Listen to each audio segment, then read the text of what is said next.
only yesterday is the new, or not new, my next Studio Ghibli movie I'm reviewing.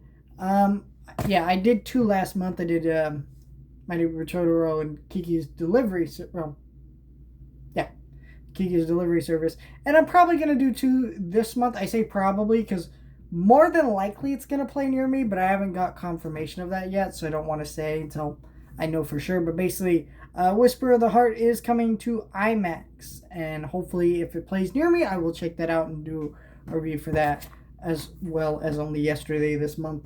I'm trying to review these Studio Ghibli movies in order, but if I get the ability to see them in IMAX and do a video, why watch it at home again and do the video? You know what I'm saying? Like, it just doesn't make sense.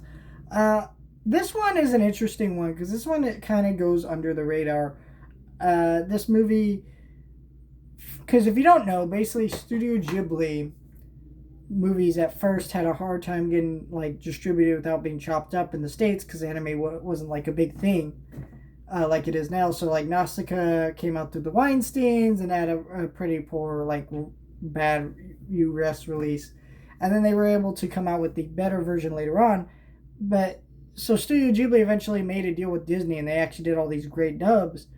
But there were a few films like Disney just did not want to release, and it ended up being a huge burden on their partnership, and they ended up not doing their partnership anymore.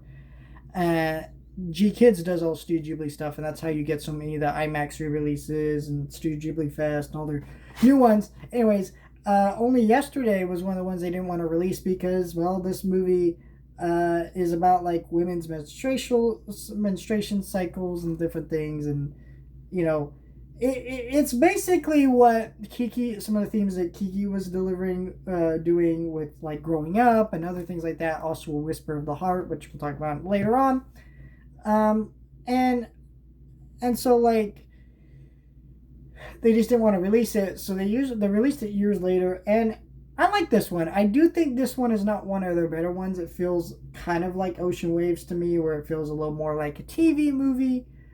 This one isn't a TV movie, from what I understand, like that one was, but it still has a good heart to it. The animation's gorgeous, and you know, kind of the way they show her life and stuff is a little bit more interesting than, you know, Whisper of the Heart and stuff. I do think that it has its own unique style, but it just doesn't feel as strong to me, and it's kind of hard to explain that. You know, sometimes movies are so subjective that you just have to like.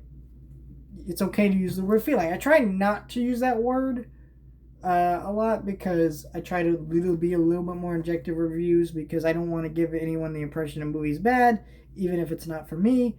But you know, I can only say what I feel and understand. So, but yeah, I thought this movie was good. This dub is a little bit of a newer dub. It has like Dev Patel and Daisy Ridley in it and stuff.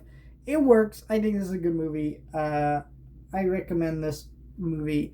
If you have not seen it, I know there's a lot of like Studio Ghibli ones. This is also one that hasn't been re-released during the Studio Ghibli Fest a lot either. So there's a lot of these Studio Ghibli movies that really have gone under the radar over the last few years, like this one. And I hope to kind of give them more spotlight, especially since this is one of the ones I'm watching for the first time. So